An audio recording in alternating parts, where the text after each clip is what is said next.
So will you please give him a wonderful welcome now, Professor Peter Klinken. How do you match an intro like that? Thanks, Verity. So kind of you. Lovely to see you here and looking so healthy. Yes. Yes. Very good. Can I start by acknowledging the traditional owners of this land in their language? And I see my noni up the back there. So, kaya mudich bridi maman, kaya mudich bridi yoga, kaya noni court. So, hello, all the big important men, the big important women, and hello, everybody. And Europe and the GA. Thanks, brother.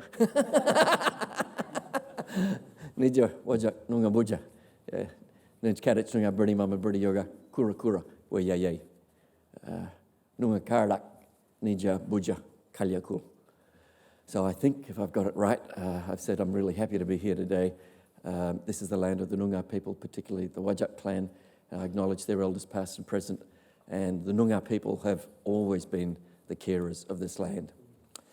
So let me tell you, I've been in this job for 5 years as chief scientist, and I think this is probably the most daunting task I've been asked to present on. I'm not a knowledge expert in this area. I have a strong affinity with the issues that have been raised for me to talk about. So what I'll do is to give you my take on where I see things, and I'd be really happy to open it up for a conversation at the end. So I hope you'll indulge me while I just carry on. To start looking at this particular topic, I thought, well, where's a better place? You know, ecosystems and human health. Where's a better place to start than Google? Hey, went straight to Dr. Google, and Dr. Google came up with a couple of fantastic papers that were published by the United Nations and by the World Health Organization, entitled, surprisingly, Ecosystems and Human Wellbeing. Not quite human health, but well-being, you know, pretty close, so I accepted that. What was fascinating was to go through those documents and to see the conclusions, that first of all setting the landscape, and then to look at the conclusions that they're drawn. So the arguments that they're putting are that ecosystems are the planet's life support systems for humans and all other forms of life. Well, that's a no-brainer, absolutely. But there's a fundamental need for humans in our ecosystems to get support for food, water, clean air, shelter, relative climate consistency. And I think that's a really important issue for us to keep thinking about, because our species and a whole lot of other species are not particularly good at going outside of our, dare I say it, our comfort zones. When we find ourselves stressed, we really do get challenged, and so do a whole lot of other species. It's also critical for culture, recreation, and spirituality, and that's an issue that I'd like to come back to throughout the talk. So the ecosystems provide us with a basis for well-being in terms of security, in terms of our personal security, the basic materials for life, food and water, health, and quite importantly, social cohesion. It's quite easy for societies to break down when they're under stress, and we can see that around the world right now, where societies that are struggling with various issues are fragmenting, and it's a period of great tension.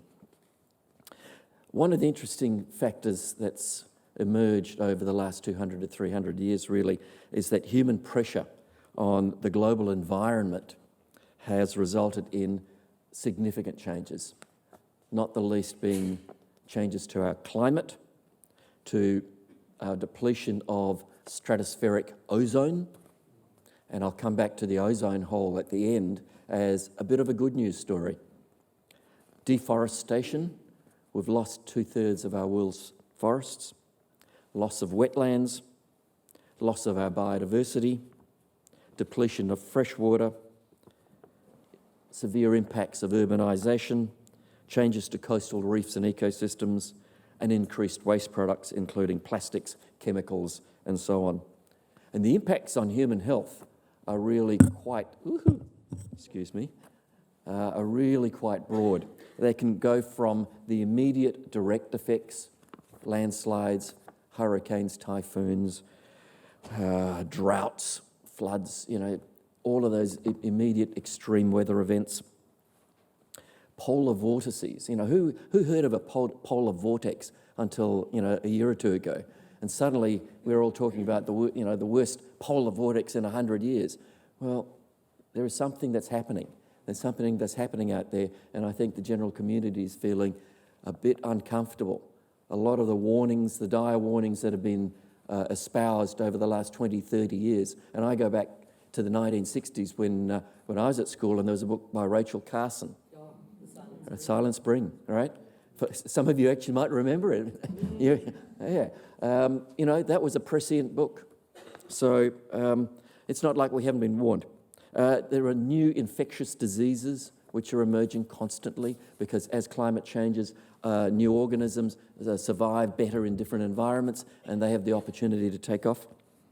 In some areas, we're finding that food yields are really struggling and we're getting increased malnutrition. So in a period where there's massive increase in wealth in certain areas, there's also increased poverty in others.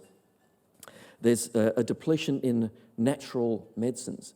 So when you reduce your rainforests, a number of societies still rely on those forests for medicines, and when they get depleted, they struggle. There's increased mental health issues globally. And I was staggered when I read that the World Health Organization estimates that there are 300 million people around the world suffering from depression. Yeah.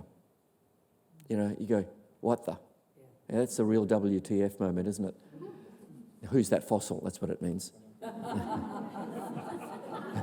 Okay, I know what you were thinking. Just don't go there. I promise not to swear, because this is live streaming apparently. Yeah. So one of the things that came out of a sentence that came out in these studies, which really struck me, was the continuation of dual trends of growing exploitation and ecosystem services and generally declining condition of most ecosystems is unsustainable and likely to lead to irreversible changes. Well, that's pretty sobering, isn't it? All right. So I think we're right on the precipice. We're close. It's not like we're over the edge yet, but by cracky, we're getting close. And I think we've got to make some serious decisions to make sure we don't get any closer to that edge. And it's estimated that over the next 50 years, that the demand for food will increase between 70 and 80%. Now just think about that for a second. That's a massive increase in food production that's going to be necessary. And water needs are going to increase between 30 and 85%. Those are staggeringly big numbers. So some of the key findings, and I'll just read them out. Over the past 50 years, humans have changed ecosystems more rapidly and extensively than at any comparable period in time in human history, largely by rapidly growing demands for food, fresh water, timber, fibre and fuel. This has resulted in a substantial and largely irreversible loss in diversity on Earth. Changes that have been made to ecosystems have contributed to substantial net gains of human well-being and economic development, but these gains have been achieved at the growing cost in the form of degradation of many ecosystems and the exacerbation of poverty for some groups of people.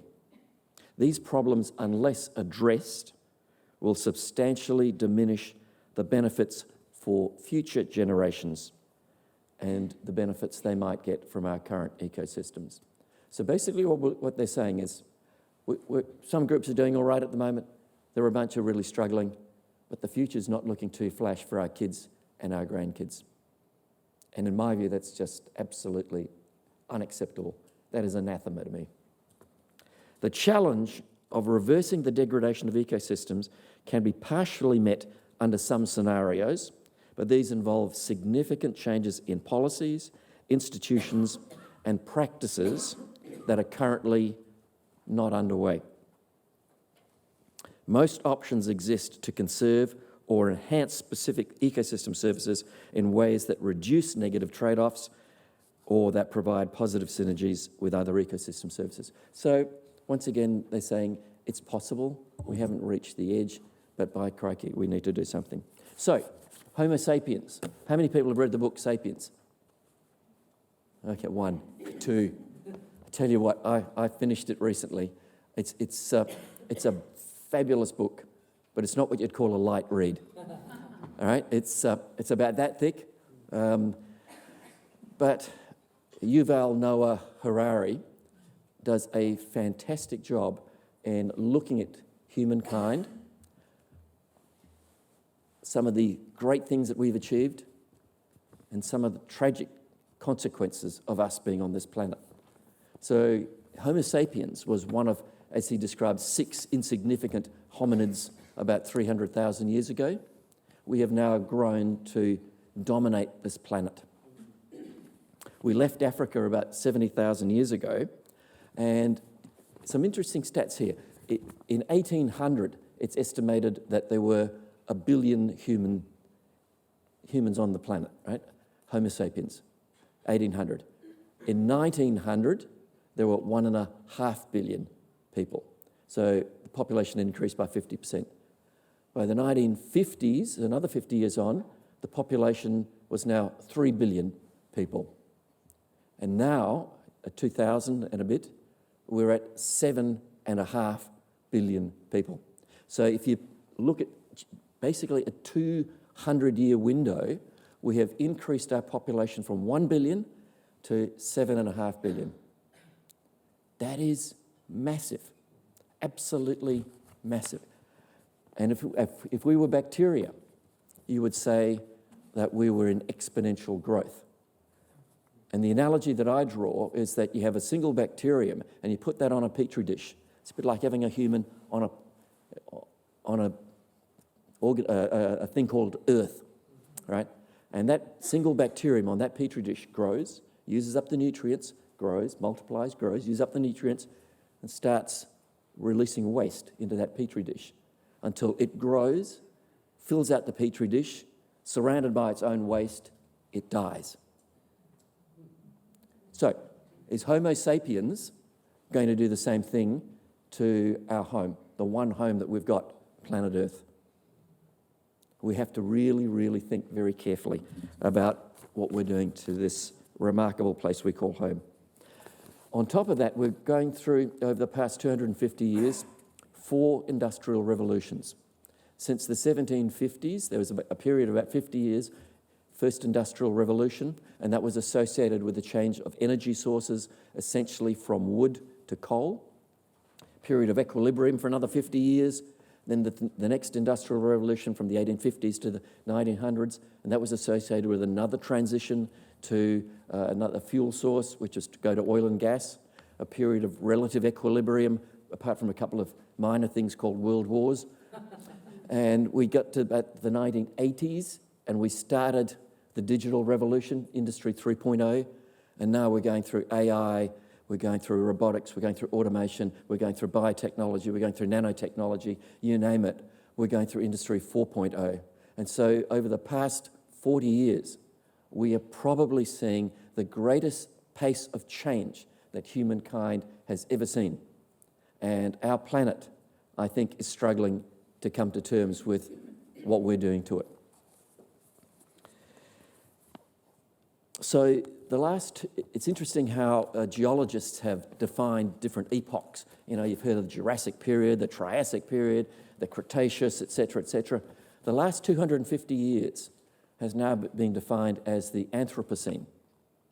And the Anthropocene is defined as the current geological age, viewed as the period when human activity has been the dominant force on climate and the environment.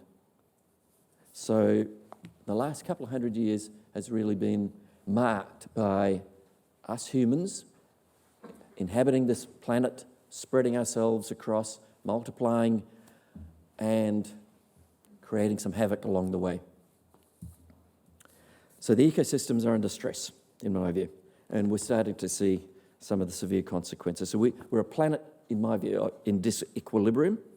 And one of the things that I was taught when I did chemistry at school back in the 1960s was a thing called Le Chatelier's principle. Can anyone remember? Anyone do chemistry here? Can anyone remember Le Chatelier's principle? Yeah, well, Le Chatelier's principle is very simple. Systems try to get to equilibrium. They try to get to a balance, right? And when they're in balance, they like to stay in balance. But when they're perturbed, so in a chemical system, if you put more chemicals in or you withdraw things, increase the temperature, change the pressure, the system reacts, it's not happy, and it tries to go back to where it was before. I think that's what our planet's doing now. I think our planet is reacting to the various inputs that we have put into the planet, and it is uncomfortable, to say the least. So if we look at some of the wastes that we have been producing, greenhouse gases are right up there, plastics, chemicals, and so on. They're all highly topical, and they're really important. Previously, the planet's been able to absorb a lot of these sorts of insults, particularly if we're looking at CO2. And can I just say, carbon dioxide is really important for our planet. We have to get the right amount in our atmosphere. If we take carbon dioxide out of our atmosphere altogether, the temperature drops to minus 15 degrees to minus 20 degrees. We freeze, right? It's seriously cold, and so carbon dioxide plays a really important role in maintaining a right temperature for life as it is on Earth right now.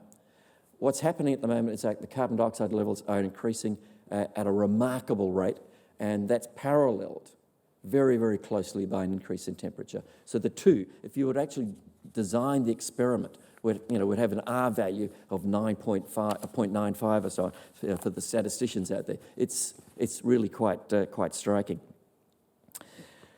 So the buffers that we've had in the past were the forests. They absorb CO2, produce oxygen. Fantastic. Well, we've denuded our forests. We've removed roughly 2/3 of our forests. Our oceans are currently the big soak for CO2. We've heard of the oceans becoming more acidic, right? And I presume a lot of you haven't really thought about, well, why is that? Well, it's quite simple. You have a chemical reaction between carbon dioxide and water that produces carbonic acid. Therefore, the oceans are becoming acidic. Not only is the temperature in the oceans increasing, but they're becoming increasingly acidic. So it's essentially a double whammy. All right? So that's a soak that I don't think people really appreciate, that at some stage the oceans are going to say, this is just too acidic for us, and life forms will really struggle. We see that occasionally when there are certain outbreaks. There was an outbreak here in WA in 2010, 2011. There was an ocean heat wave where the temperature went up 3 to 5 degrees on average, and that's massive, all right?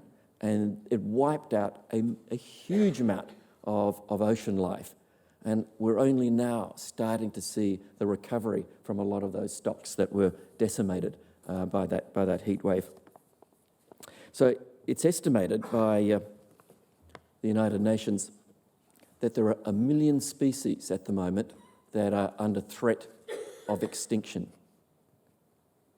Put that into context. 1 million different species that are on the verge of extinction. That's quite staggering, especially if you consider that if this era is the Anthropocene, this is the era that human intervention has been most prevalent. And that has been due to land conversion, including deforestation, overfishing, hunting and poaching, climate change, pollution, and invasive alien species. Now, the analogy that I would draw there, or the example that I draw, is here in Australia, where feral cats are a massive problem, all right? Massive. It's thought that every day 1 million reptiles, native reptiles, are taken by feral cats, 1 million native birds, and 1 million native mammals are taken every day. So that's 3 million native animals that disappear every day for the feral cat population. And you put that together for a year, and you've lost 1 billion native animals. That is a serious problem.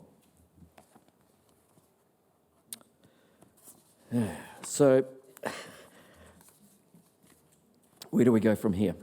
Well, I think one of the problems we've got is that, I'm speaking here as a scientist now, the way that we have worked in modern Western science is to become experts in narrow and narrow areas and to burrow down into deeper and deeper holes and to keep going down and getting so excited and enthused by the discoveries that you're making at a more and more minute level that we forget to come up and actually connect all the dots. And so if you're doing something here, there's actually a consequence over here. And because we dive down so deep, we sometimes forget to come up, look, and connect the dots. And I think that is something that we can learn from Aboriginal people who have been inhabiting this part of the world for at least 65,000 years, who understood that everything is connected. You cannot do something in one area and not expect to have a consequence somewhere else. And so we need to bring ourselves up out of the great depths of our science and to bring it all back up together again and take a helicopter view that says, hang on a second, we have got something wrong here. We need to bring things together. So that's a confession of a laboratory scientist who, I got to tell you, it was the most exciting journey to go down and to make discoveries, because when you're doing that, you're seeing stuff that no other human being has ever seen before. And that is a special, special moment. It really is. And it's a privilege to be in that role. And you hope that the people that are funding you, the taxpayers, get benefit from what we do. And if we don't come back up and connect all these dots, a lot of that work that's gone down in great detail will be in vain, in my view. So just focus on WA for a sec. I really see us as a canary in the coal mine in terms of climate change. Over the past 25 years, we've seen massive changes in our rainfall. We've had, in the southwest in particular, we've had between 30 and 50% decreases in rainfall. Right? When you think about it, that is serious. Right? The cold fronts that we used to have regularly sweeping up, right, in Makaroo and Julbo seasons. Have we got that right? Okay, thank you, brother. They were the lifeblood. They provided us with the water to keep us going. 25 years ago, 95% of our drinking water came from our dams here in Perth. Today, 5% of our drinking water comes from our dams. All right, I just heard an audible gasp from Verity. All right, and we don't realise that the situation, this city should not exist. We should not be viable except for two things, right? One was a decision made in the early 2000s by Jeff Gallup's government to produce or to generate the first desalination plant in Australia. And he convinced his colleagues to say we need to have something to protect us from decreasing rainfall. We'll come back to desal in a sec, right? The other thing is we're tapping into our aquifers.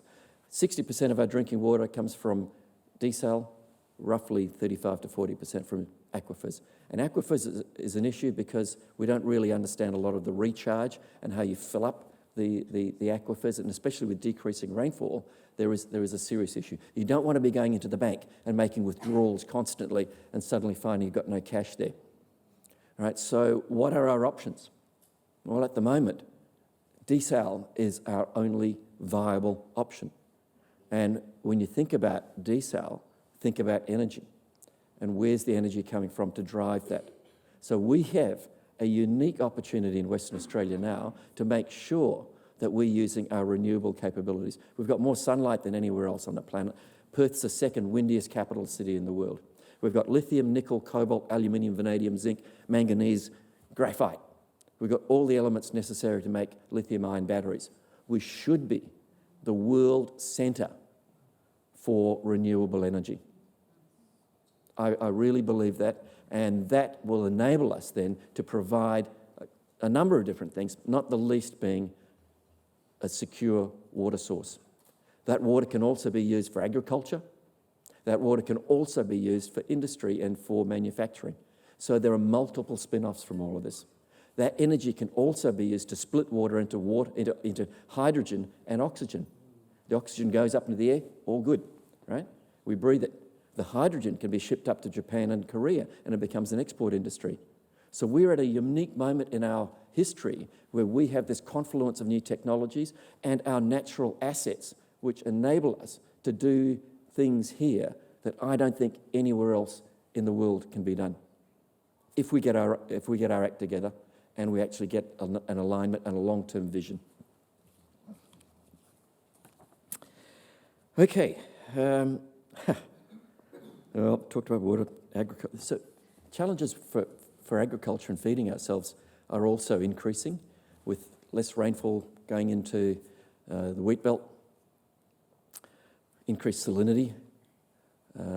It's fascinating when you fly over the wheat belt, as many of you do when you go over east, I'm sure, and you look down and you see those rivers of salt popping up. And to me, they look like giant teardrops. Can you see it? I feel like Mother Earth is crying.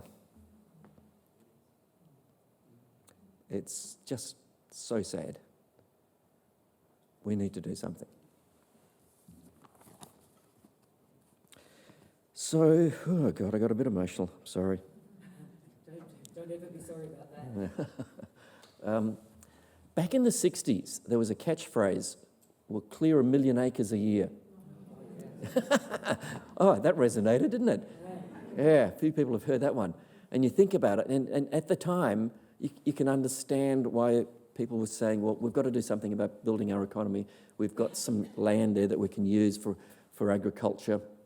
And they just went gangbusters, right? They went wild. And one of the consequences of immense clearing is actually you reduce the amount of rainfall. So not only is climate change happening, but by reducing the forest, the native forests, we're actually getting more rainfall. So it's once again, it's a double whammy. So I just think, Western Australia is just such a special place. We have the oldest rocks on the planet. We are part of the oldest continent on Earth, right? You go up to the Pilbara, you get the oldest rocks on the planet there. And you get the oldest fossils, the oldest living things. The stromatolites are up in the Pilbara. The oldest living things that are still out there, the stromatolites, are up in Hamlin Bay. I believe they're down in Lake Preston. So, these old fossils are even older than me. So I told you WTF meant what? Who's that fossil, right? Yeah, dad jokes. They don't get any better. We've got the oldest continuous culture on the planet here. The Aboriginal culture that's been going continuously for 65,000 years. Something we should be incredibly proud of, and it's something that we can learn from. So we juxtapose the ancient with the modern. So we live in this vibrant city. How's the time going, Verity? Oh, no, it's good. It's wonderful. Oh. Listen to you all day. No. I thought that was a sign that... No. Oh, my God, I have talked for that long. Okay, I'll start to wrap up. No, you still got 15. Have I? Yeah. You sure? If you want questions, you've got less. Oh, we'll see how we go, right? Oh, we want questions. We want questions. I've got a question. All right, okay, well, I better hurry up then. So we've got this modern city juxtaposed, ancient and modern. I don't think there are many places in the world that have this. What do we city folk then do on a long weekend? We get out of the city. We go away. All right? Why do we go away? Get away from the rat race. All right? We want to connect with nature. Why do we want to connect with nature? Because it's in us. It's in our DNA. There's a hypothesis, a theory out there called the biophilia hypothesis, which says that humans have an innate connection with life and other living forms. It's in our DNA. We want to connect. So when we go away, things slow down. You have time to think. You have time to be part of nature, be part of the ocean, on a beach, looking at the stars, checking out the clouds, watching the sunsets. Your whole world changes. And it's a spiritual experience. I have no other way of describing it as other than a spiritual experience. It's not spiritual as in a religious sense. It's a spiritual feeling that every one of us feels when we connect with nature. And that's something that we can learn from Aboriginal people who've been doing that constantly for 65,000 years. Right? We need to connect to nature because we are part of nature and we feel better. Our souls, our spirits feel better when we're connected with nature. And you might think that it's a bit crazy for a chief scientist to be talking about spirituality, but I don't see a dichotomy. I see it as a scientist. I'm trying to understand the physical world that we inhabit. It doesn't mean that there isn't a spiritual world. I think the two coexist. I think they are part of life. And I've got a quote here from a scientist you might have heard of somewhere along the line, a bloke called Einstein. Yeah. So he said, I think this is a lovely quote. Everyone who is seriously involved in the pursuit of science becomes convinced that a spirit is manifest in the laws of the universe, one in the face of which we humans, with our modest powers, must feel humble. Isn't it gorgeous? Yeah. Like bloody Nobel Prize winners. I mean, who do they think they are? Seriously. Yeah. I think that's just a fabulous quote because it summarises for me a lot of the essence that I feel. That when I used to make a discovery, I described it as, oh wow, that's so cool. You've opened a door and you've gone into this room and you've just seen all of this amazing stuff. And then you realise there are another 12 doors. And then you open that door and you go into another room. And it's just awesome. The thrill of discovery, the exhilaration, the sense of awe that I felt as a scientist going into all of those different rooms is something that I will carry with me to my grave because it is just it's an exposition of Mother Nature and me being able to participate in that and being the first person into that room. I've got to tell you, it's pretty special. It really is. All right. We talked about biophilia. Where do we go? 10? 12. Okay, all right. So let me... No. We want questions, apparently. A couple of very quick things. So there is a new hypothesis out there called nature deficit disorder. All right? It's not been accepted as a medical condition yet, right? But it's gaining momentum where it's actually saying, well, humans, when they're separated from nature, suffer. And, just get back to what I said a little bit earlier. On a long weekend, what do? You want to get out and connect with nature. And so I think a lot of the ills that we're feeling in our spirit, in our souls, in our brains, in our hearts, is connected to this disconnection with nature. So that's something to watch. I suspect it'll end up being one of those things that people are diagnosed. Oh, you got nature deficit disorder. Go out and play in the playground, but you're not allowed to go in the playground anymore because you might damage yourself and all that sort of stuff. Right. There's another one that's really quite interesting. Really, dare I say it, quite sad. It's called seasonal affective disorder. All right, and that's where in winter, it's a bit colder, the sun's not out and darker and all that sort of stuff. People just stay indoors, feel a bit sorry for themselves, and hormones come out which don't really, make you too excited. And Beyond Blue has got two really great solutions. One is rug up and get outdoors. And if there's a bit of sun, get some on you. all right? Because when we go into the sun, there's a reason we feel good. And don't let anyone tell you we don't, because we have neuropeptides which get released in our bodies to say this is actually really important for us. Australia should not be a country where we have 30% of our people vitamin D deficient. That just does my little head in. So I'll just end on 2 quick points. If you get the chance, go on to the BBC online. I was there either last night or the night before, and there was a really interesting article by a journalist called Benita Grimer, who wrote an article called A 60,000-Year Cure for Depression. So she'd suffered from depression and came out to WA, went down to Denmark and met a traditional healer and was introduced to the traditional ways of healing. And here are some of the quotes from that.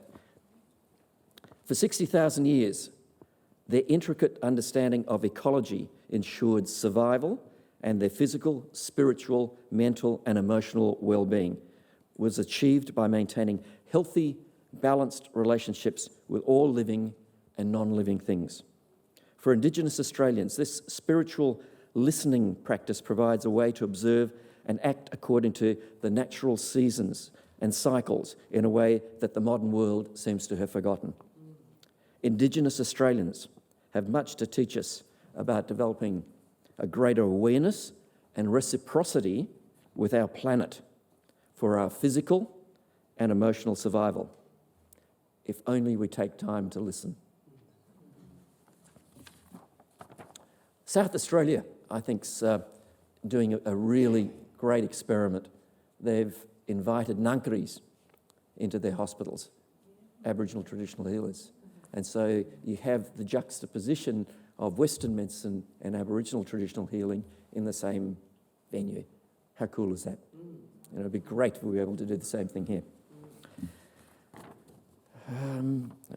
Promise the last page.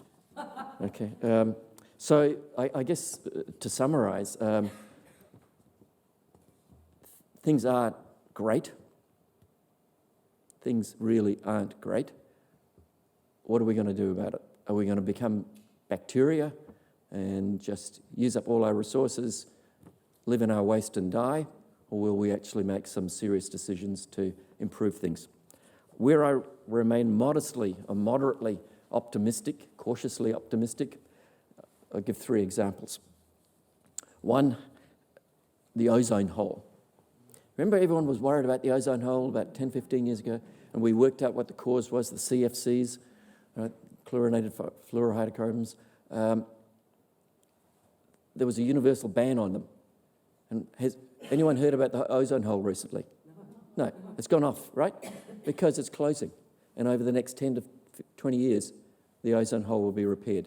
So there's where we created a problem, we saw the problem, we identified the solution, we did something about it, and it's getting fixed. Another one that I really love, because it's relevant to WA, is we were the last state to still have commercial whaling back in Albany, back in 1978. The Shanes Beach whaling station shut down, and at that stage, it was estimated there were between 300 and 600 humpback whales going up and down the coast.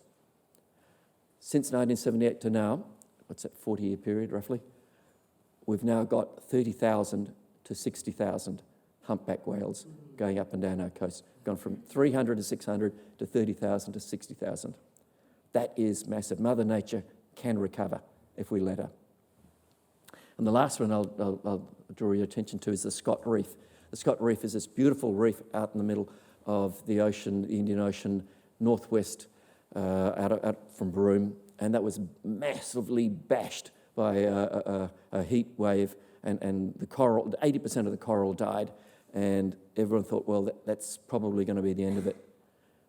But it struggled on, it battled on. When the climate got back to normal, the coral recovered, and now it's got back to about 80% of where it was. So over a period of 10 to 15 years, there's been a massive recovery. And what's happened? It's just been hit by another heat wave, right? And you think, how many times can you come back? How many times can you bounce back? how resilient are our ecosystems so that they can survive the massive pressures that are on them. We need to assist everything on this planet to make sure that we survive. I worry that we as humans may not be around in 100 years. Like 99% of other species before us that have gone extinct, we may well be amongst them.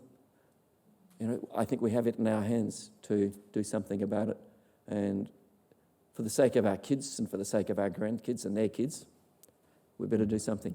So on that note, I will stop prattling on. I do apologise for carrying on, and I'd be happy to take any questions in the remaining 2 minutes.